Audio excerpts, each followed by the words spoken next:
بسم اللہ الرحمن الرحیم۔ تمام بھائی اور بہنوں کو السلام علیکم۔ ناظرین گرامی، ایک مرتبہ حضور پاک صلی اللہ علیہ وآلہ وسلم طائف تشریف لے گئے۔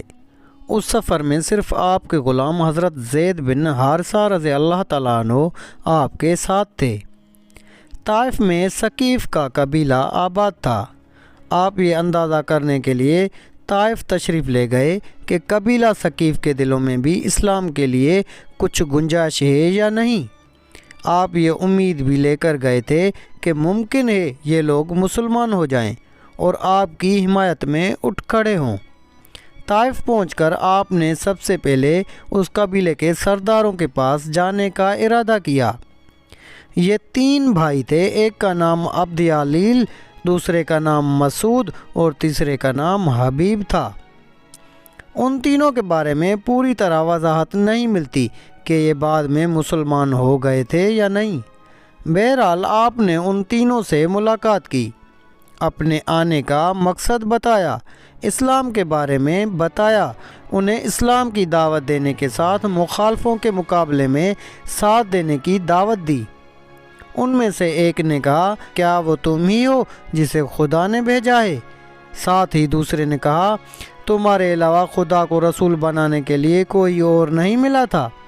اس کے ساتھ تیسرا بول اٹھا، خدا کی قسم میں تم سے کوئی بات چیت نہیں کروں گا، کیونکہ اگر تم واقعی اللہ کے رسول ہو تو تمہارے ساتھ بات چیت کرنا بہت خطرناک ہے۔ یہ اس نے اس لیے کہا تھا کہ وہ لوگ جانتے تھے کسی نبی کے ساتھ بحث کرنا بہت خطرناک ہے، اور اگر تم نبی نہیں ہو تو تم جیسے آدمی سے بات کرنا زیب نہیں دیتا۔ آپ ان سے مایوس ہو کر اٹھ کھڑے ہوئے۔ ان تینوں نے اپنے یہاں کے اوباش لوگوں کو اور اپنے غلاموں کو آپ کے پیچھے لگا دیا۔ وہ آپ کے گرد جمع ہو گئے۔ راستے میں بھی دونوں طرف لوگوں کا ہجوم ہو گیا۔ جب آپ ان کے درمیان سے گزرے تو وہ بدبخت ترین لوگ آپ صلی اللہ علیہ وآلہ وسلم پر پتھر برسانے لگے، یہاں تک کہ آپ جو قدم اٹھاتے وہ اس پر پتھر مارتے۔ آپ کے دونوں پاؤں لہو لہان ہو گئے، آپ کے جوتے خون سے بھر گئے۔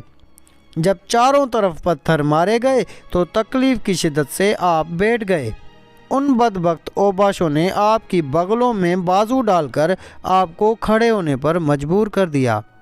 جو ہی آپ نے چلنے کے لیے قدم اٹھائے وہ پھر پتھر برسانے لگے۔ ساتھ میں وہ ہنس رہے تھے اور کہکے لگا رہے تھے۔ زید بن حارثہ رضی اللہ تعالیٰ عنہ کا یہ حال تھا کہ وہ آپ کو پتھروں سے بچانے کے لیے خود کو ان کے سامنے کر رہے تھے۔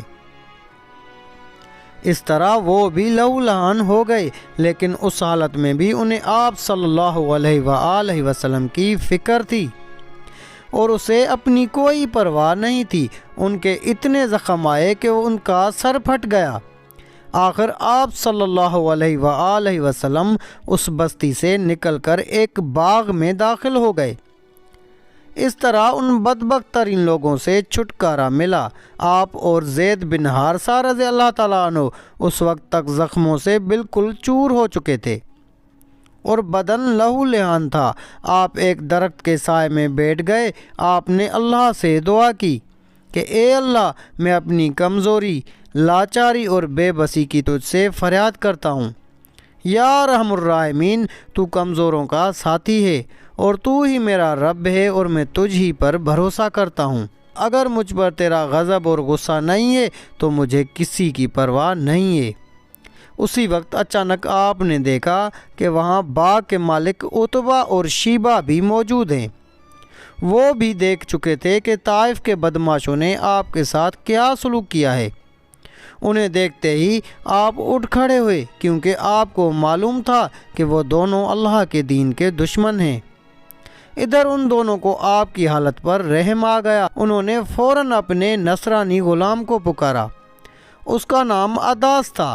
اداس حاضر ہوا تو انہوں نے اسے حکم دیا، اس بیل سے انگور کا خوشہ توڑو اور ان کے سامنے رکھ دو۔ اداس نے حکم کی تعمیل کی، انگور آپ کو پیش کیے۔ آپ نے جب انگور کھانے کے لیے ہاتھ بڑھایا تو فرمایا، بسم اللہ۔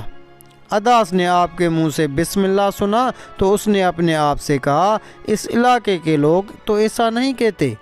آپ صلی اللہ علیہ وآلہ وسلم نے اس سے پوچھا تم کس علاقے کے رہنے والے ہو، تمہارا دین کیا ہے؟ اداس نے بتایا کہ وہ نصرانی ہے اور نینوا کا رہنے والا ہے۔ اس کے منہ سے نینوا کا نام سن کر آپ نے فرمایا تم تو یونس علیہ السلام کے ہم وطن ہو جو متا کے بیٹے تھے۔ اداس بہت حیران ہوا اور بولا آپ کو یونس بن متا کے بارے میں کیسے معلوم ہوا؟ خدا کی قسم جب میں نینوا سے نکلا تھا تو وہاں 10 آدمی بھی ایسے نہیں تھے جو یہ جانتے ہوں کہ یونس بن متا کون تھے، اس لیے آپ کو یونس بن متا کے بارے میں کیسے معلوم ہو گیا؟ اس پر نبی اکرم صلی اللہ علیہ وآلہ وسلم نے فرمایا وہ میرے بھائی تھے، اللہ کے نبی تھے اور میں بھی اللہ کا رسول ہوں۔ اللہ تعالیٰ ہی نے مجھے ان کے بارے میں بتایا ہے اور یہ بھی بتایا ہے کہ ان کی قوم نے ان کے ساتھ کیا سلوک کیا تھا۔ آپ کی زبان مبارک سے یہ الفاظ سنتے ہی اداس فوراً آپ کے نزدیک آ گیا اور آپ کے ہاتھوں اور پیروں کو بوسہ دینے لگا۔ باغ کے مالک عتبہ اور شیبہ دور کھڑے یہ سب کچھ دیکھ رہے تھے۔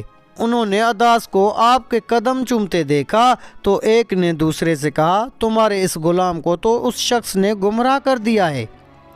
پھر اداس ان کی طرف آیا تو ایک نے اس سے کہا تیرا ناس ہو، تجھے کیا ہو گیا تھا کہ تو اس کے ہاتھ اور پیر چھونے لگا تھا؟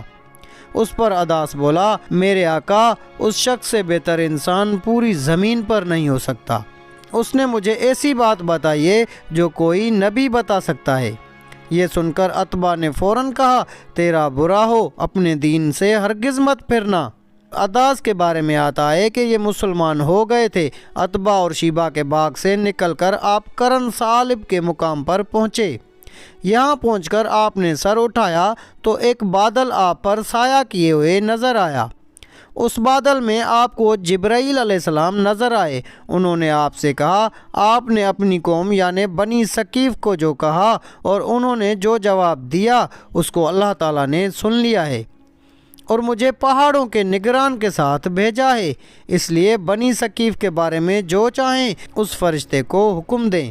اس کے بعد پہاڑوں کے فرشتے نے حضور پاک صلی اللہ علیہ وآلہ وسلم کو پکارا اور عرض کیا اے اللہ کے رسول اگر آپ چاہیں تو میں ان پہاڑوں کے درمیان اس قوم کو کچل دوں یا انہیں زمین میں دھسا کر ان کے اوپر پہاڑ گرا دوں۔ پہاڑوں کے فرشتے کی بات کے جواب میں آپ صلی اللہ علیہ وآلہ وسلم نے فرمایا نہیں، مجھے توقع ہے کہ اللہ تعالیٰ ان کی اولاد میں ضرور ایسے لوگ پیدا فرمائے گا جو اللہ تعالیٰ کی عبادت کریں گے اور اس کے ساتھ کسی کو شریک نہیں ٹھہرائیں گے۔ اس پر پہاڑوں کے فرشتے نے جواب دیا اللہ تعالیٰ نے جیسا آپ صلی اللہ علیہ وآلہ وسلم کو نام دیا ہے، آپ صلی اللہ علیہ وآلہ وسلم حقیقت میں رؤوف اور رحیم ہیں، یعنی بہت معاف کرنے والے اور بہت رحم کرنے والے ہیں۔ تو ناظرین گرامی یہ تھا رحمت للعالمین کا صبر۔ اگر آپ کو ہماری آج کی ویڈیو اچھی لگی تو ویڈیو کو لائک کر کے اپنے دوست و احباب سے بھی زیادہ شیئر کریں۔ جزاک اللہ۔